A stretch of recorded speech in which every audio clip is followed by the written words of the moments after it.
Біз әдетте, мысалы, 43 азайту 29 деген жағдайдағы азайтуды қарастырайық. Осындай есепті баған түрінде шығарғанда балалар әдетте 3 бірліктен 9 бірлікті азайта алмайтынын түсінеді, түсіндіреміз. Бізде 3 бірлік бар, 4 ондық бар. 1, 2, 3, 4 ондық бар. Енді біз 3 бірліктен 9 бірлікті азайта алмайтын болғаннан кейін 4 ондықтың 1 ондығын қарызға аламыз.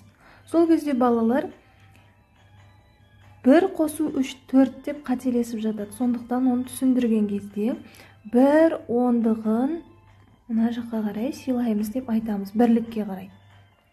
Сонда бізде болады 13. Бірлікте ондықтар 1, 2, 3.